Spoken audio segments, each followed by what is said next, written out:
મુંબઈના વિકાસ અને વિસ્તરણમાં ગુજરાતીઓનો મોટો ફાળો છે, પરંતુ મુંબઈ મહાનગરપાલિકાની ચૂંટણીમાં આ વખતે ગુજરાતીઓનો સાથ ધીમો સંભળાય તેવી શક્યતા સેવાઈ રહી છે। મુંબઈ મહાનગરપાલિકાની ચૂંટણીમાં લગભગ દરેક રાજકીય પક્ષોએ ગુજરાતીઓને ઓછી ટિકિટ આપી છે। રાજકીય પક્ષોને ગુજરાતીઓને ઓછી ટિકિટના પગલે એવી ચર્ચાઓએ હવે જોર પકડ્યું છે કે મુંબઈના રાજકારણમાં ગુજરાતીઓની અવગણના કરવામાં આવી રહી છે।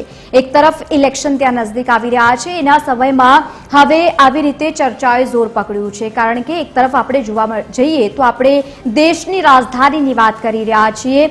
આર્થિક રાજધાનીની જ્યારે આપણે વાત કરતા હોઈએ એવા સમયમાં બીએમસીના જ્યારે ઇલેક્શન્સ આવવાના હોય, કોના દ્વારા કેટલી ટિકિટ્સ આપવામાં આવી હોય તેના સમયમાં જ્યારે આપણે જોતા હોઈએ ત્યારે આ વખતે ગુજરાતીઓની અવગણના કરવામાં આવી રહી હોય તેવી ચર્ચાઓએ અત્યારે જોર પકડ્યું છે।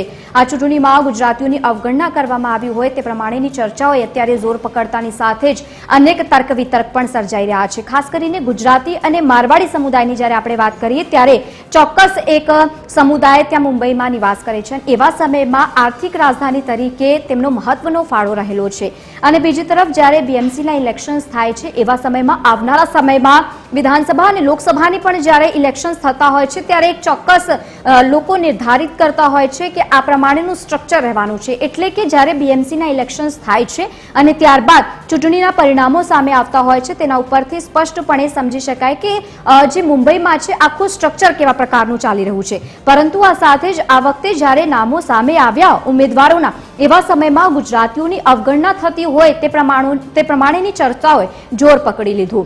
તો ગુજરાતી ઉમેદવારોને ટિકિટ આ વખતે ઓછી આપવામાં આવી, બીએમસીમાં ગુજરાતીઓનો સાથ ધીમો પડતો હોય તેવી શક્યતાઓએ પણ પૂરજોર પકડ્યો અને તેની સાથે જ અનેક તર્ક વિતર્ક પણ સર્જાઈ રહ્યા છે, કારણ કે એક તરફ જ્યારે આપણે અવગણનાની વાત કરી રહ્યા છીએ અને બીજી તરફ સતત મુંબઈના વિકાસ માટે ગુજરાતીઓનો પણ મહત્વનો ફાળો છે।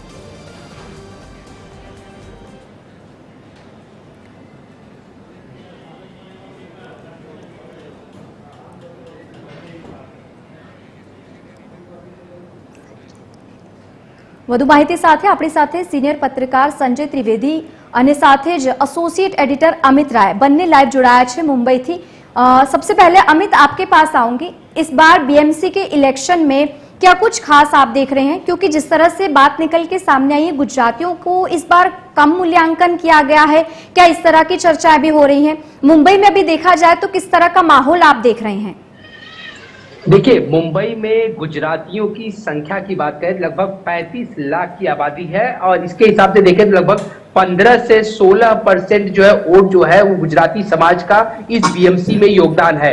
लेकिन अगर टिकटों की बात करें तो 2017 में लगभग 40 उम्मीदवारों को जो है टिकट दिया गया था, लेकिन इस बार जो मैं आपको बताऊं कि लगभग 23 उम्मीदवार जो है वो गुजराती है और जो 6 उम्मीदवार है वो मारवाड़ी है, यानी सिर्फ 23 उम्मीदवारों को जो है इस बार टिकट दिया गया पार्टी से और एक अपक्ष यानी निर्दलीय जो है गुजराती उम्मीदवार खड़ी है। तो कहीं ना कहीं गुजराती समाज की जो है अनदेखी लगातार हो रही है और ऐसा जो है गुजराती समाज के लोगों में लगातार चर्चा चल रही है, क्योंकि मुंबई के विकास में गुजरातियों का बहुत बड़ा हाथ है। शेयर मार्केट की बात करें, बड़ी बड़ी कंपनियों की बात करें, ट्रस्ट की बात करें, शिक्षा विभाग की बात करें, तो हर जगह जो है मुंबई की उन्नति में इस समाज ने अपना बहुत बड़ा योगदान दिया है। लेकिन जिस तरह से योगदान है उस तरह से इन्हें रिटर्न जो है वो नहीं मिल पा रहा है। पिछली बार 2017 की अगर बात करें तो लगभग 30 से ज्यादा नगर सेवक चुन के आए थे, लेकिन इस बार कुल मिलाकर ही जो है यहाँ पर 24 गुजरातियों को सिर्फ टिकट दिया गया है। तो कहीं ना कहीं गुजराती समाज की अवहेलना जो है वो की जा रही है। मुख्यतः सीटों की अगर बात करें यहाँ पर तो जो पूर्व सांसद है किरीट सोमैया, उनके बेटे हैं नील सोमैया, वो जो है चुनाव में खड़े, उनके सामने जो है वंचित विकास अघाड़ी और जो अपक्ष उम्मीदवार है वो उनके सामने, हालांकि उनके सामने कांग्रेस का, एनसीपी, शरद गुट या राज ठाकरे या उद्धव सेना से कोई नहीं है, लेकिन उनके सामने जो है निर्दलीय उम्मीदवारों की एक लिस्ट है वो सामने है।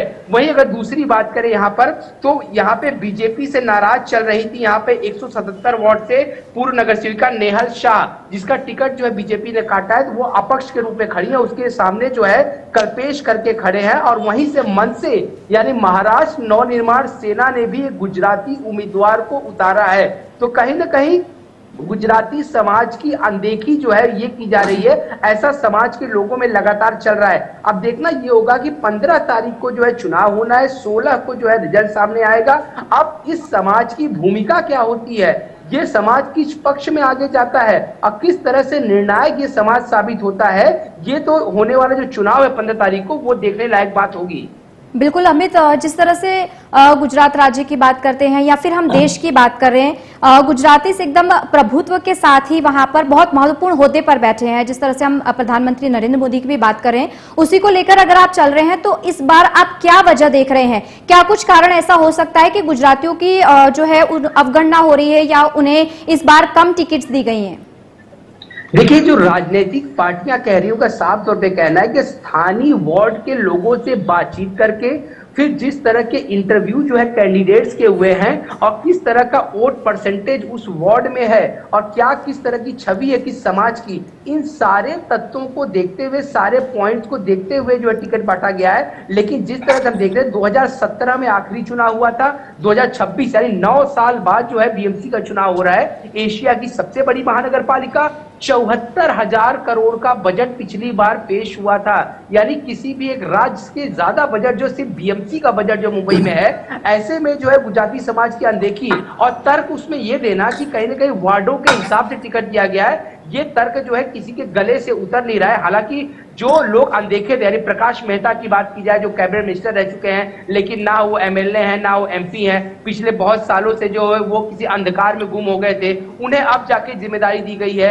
मनोज कोटक जो पूर्व सांसद रह चुके हैं, इस बार उन्हें सांसदी का टिकट नहीं दिया गया।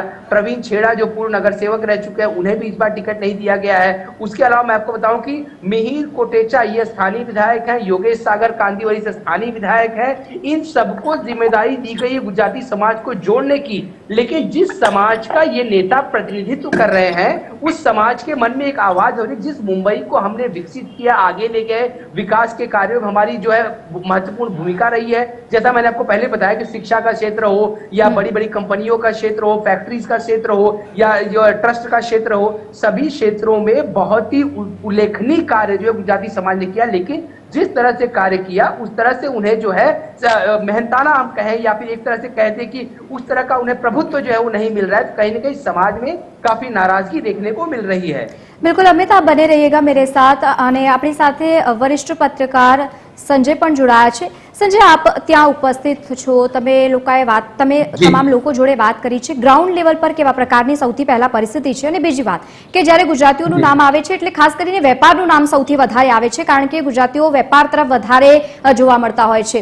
ત્યારે મુંબઈમાં આ પ્રકારે આ વખતે કેવા પ્રકારના સમીકરણો આપ જોઈ રહ્યા છો?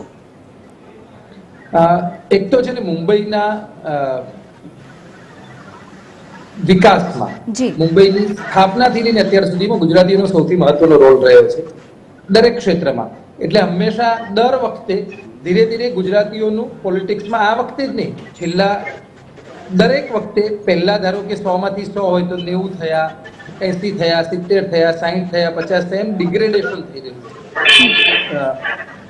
એટલે આ વખતે કઈ નવી નવાઈનું ડિગ્રેડેશન થયું છે અથવા સંખ્યા ઘટી એવું નથી। મૂળમાં મુંબઈમાં ગુજરાતની લીડરશિપ ખૂબ નબળી પડી ગઈ છે।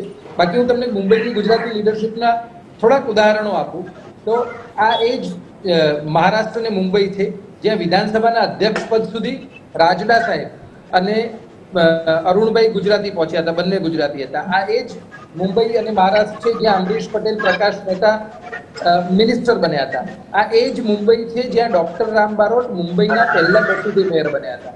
આ એ જ મુંબઈ છે જ્યાં એમઆઈ પટેલ શિક્ષણ સમિતિના ચેરમેન બન્યા હતા। આ એ જ મુંબઈ છે જ્યાં શરદ પેટીવાલા સ્ટેન્ડિંગ કમિટીના ચેરમેન બન્યા હતા। આટલો બધો લાંબો ઇતિહાસ છે મુંબઈની ગુજરાતી નેતાગીરીનો। આ એ જ મુંબઈ છે જ્યાં કિરીટ સોમૈયા મુંબઈ ભાજપાના અધ્યક્ષ બન્યા હતા। એટલે હું નામોની યાદી લેવા બેસું ને બેન તો ખૂબ લાંબી છે। એટલે એવું કહીને કે ગુજરાતીઓનું પ્રભુત્વ, ગુજરાતીનું મહાત્મ્ય ઘટ્યું છે, એવું ગુજરાતી નેતાગીરીમાં ક્યાંક ને ક્યાંક કમી આવવાને લીધે બધી પાર્ટીએ કસ્ટમાઇઝ કર્યા હોય એવું મારું બહુ સ્પષ્ટપણે માનવું છે। અથવા એક કે બે લોબિંગ થઈ ગયું છે જેમણે નવી જનરેશનની લીડરશિપને ઊભી જ નથી થવા દીધી। બિલકુલ. અને એના સિવાય શું આપ ચોક્કસ કારણ એવા જોઈ રહ્યા છો? કારણ કે આપણે જ્ઞાતિગત સમીકરણના આધારે પણ જો વાત કરી, કોઈ પણ પાર્ટી હોય, બીજેપી હોય કે પછી અન્ય કોઈ પણ પાર્ટી હોય, અમુક ચોક્કસ જ્ઞાતિના આધારે નિશ્ચિત થાય છે કે કયા વિસ્તારમાં કયો ઉમેદવાર ઉભો રાખવો. એવા સમયમાં શું હાથે કરીને એવા ઉમેદવાર ગુજરાતી જે હોય એ નથી મળ્યા કે પછી ખાસ કરીને અવગણના કરવામાં આવી છે? કયા કારણો આ પાછળ જોઈ રહ્યા છો? જુઓ, હું કહું તમને, મુકેશ પટેલ નામના એક લીડર હતા, બિઝનેસમેન ટર્ન લીડર, ઓટોરાઇડર્સના ઓનર, વિલે પાર્લે કેળવણી મંડળ એટલે મીઠીબાઈ વગેરે કોલેજ, એનએમ વગેરે કોલેજના મેઇન ટ્રસ્ટી ચેરમેન એ હતા. એમના જ ભાઈ મિનિસ્ટર બનેલા. મુકેશભાઈએ એકવાર 96-97માં શિવસેનામાંથી સાંસદ થયા હતા. મારી દ્રષ્ટિએ મુંબઈના બધા જ ગુજરાતીઓને ભેગા કરનાર એ સૌથી છેલ્લા લીડર હતા. એના પછી મુંબઈમાં એક પણ ગુજરાતી લીડર એવા નથી થયા કે જેણે સમગ્ર મુંબઈના ગુજરાતીઓને એક તાંતણે બાંધ્યા હોય. મુંબઈના ગુજરાતી જેટલા લીડર્સ છે એ લોકોની અંદર પણ ખૂબ ખટરાક છે. એ લોકોના અંદરના દ્વેષને લીધે એક ગુજરાતી નેતા બીજાની ટિકિટ કપાવવામાં પડ્યો હોય, બીજો ગુજરાતી નેતા ત્રીજાની ટિકિટ કપાવવામાં પડ્યો હોય, irrespective of the party line. દરેક પાર્ટીમાં આ જ સ્થિતિ છે. જી बिल्कुल संजय जी, आप साथ जुड़ा थे बदल आपने खूब खूब आभार. अमित, आपका भी खूब खूब धन्यवाद. आप साथ जुड़े हैं, आपसे भी अपडेट लेते रहेंगे. तो आ प्रमाणे જે પ્રમાણે આ વખતે અલગ અલગ સમીકરણો પણ કરવામાં આવ્યા છે સુનિશ્ચિત, અને એના આધારે આ વખતે ટિકિટની વહેંચણી કરવામાં આવી છે. પરંતુ ક્યાંક ને ક્યાંક મુંબઈમાં જ્યારે બીએમસીના ઇલેક્શન થતા હોય એવા સમયમાં સ્પષ્ટપણે કહેવામાં આવ્યું છે કે આ વખતે મેયર રહેશે એ મરાઠી રહેશે અને હિન્દુ રહેશે.